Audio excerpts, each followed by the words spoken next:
होय गे राधिके, अजून किती वेळ झोपून राहते? तुला तुझा हनीमूनचा भूत उतरला असेल तर उठ जाग्यावरून. जरा उठून चाय नाश्त्याचा कर जरा. आई एवढ्या सकाळी का हो? अजून बाहेर अंधारच आहे की आता. कुठे सकाळची 5 वाजलेच. अगं राधिके, तू ना जाय आता, आंघोळ कर अना किचन मध्ये ये. काही अंधार वंदार नाही. अजून किती वेळ झोपून राहो की काय? आमचा चाय नाश्त्याचा कोणी बघावा? आई अर्धा घंटा झोपू द्या ना.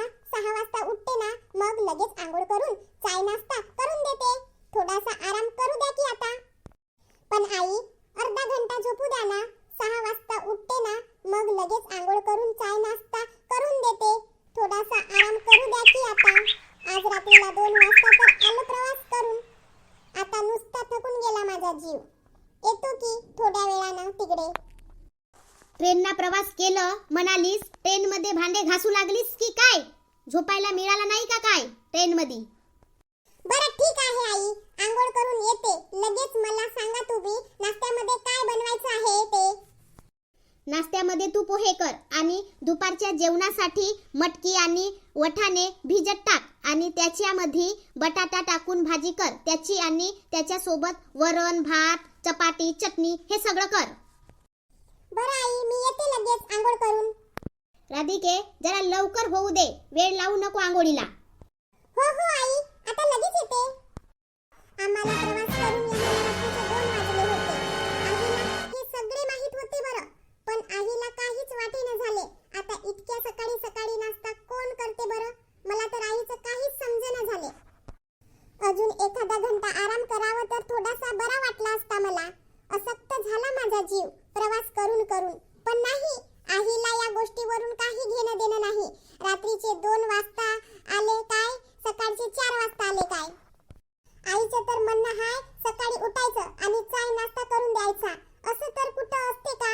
जाऊ दे माय, देते नाश्ता करून. दुपारचा स्वयंपाकाला पण लागावं लागते. सगळे तर काम माझ्या अंगावर असते. वहिनी, हा ताई बोला की. नाश्त्यामध्ये काय काय बनवल्या? ताई नाश्त्यामध्ये पोहे बनवले. मला पोहे नाही खायचे नाश्त्यामध्ये. पण ताई आईने तर मला पोहेच बनवायला सांगितले. वहिनी, नाश्त्यामध्ये मी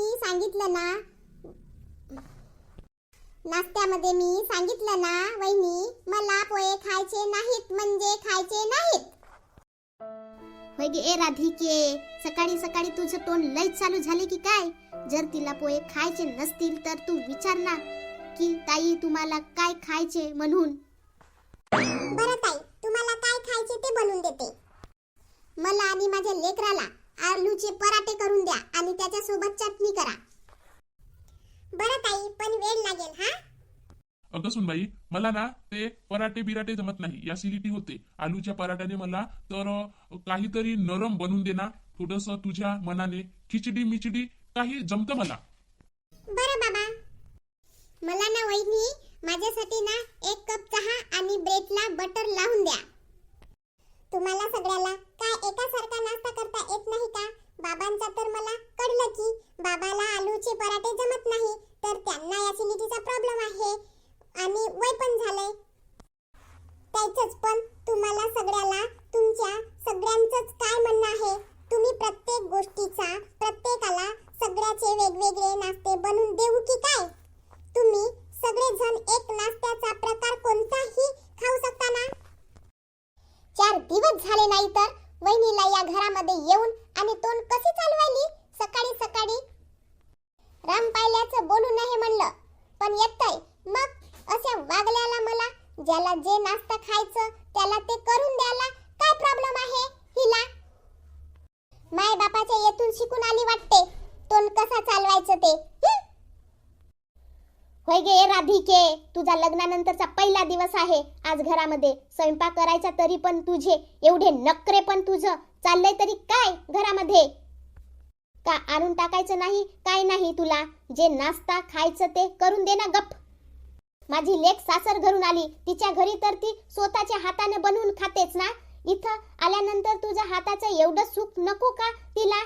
सकाळी सकाळी रामपायऱ्याचा मूड खराब केला सगळ्यांचा तू.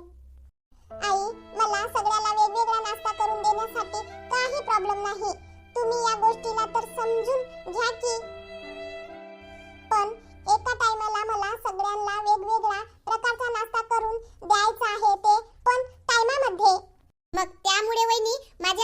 4 बर्नरची गॅसची सगळी घेतली, वेगवेगळा नाश्ता स्वयंपाक लवकरात लवकर व्हावा म्हणून. त्यामुळे ना वहिनी जास्त टोन चालू नका, हात चालवा तुमचा.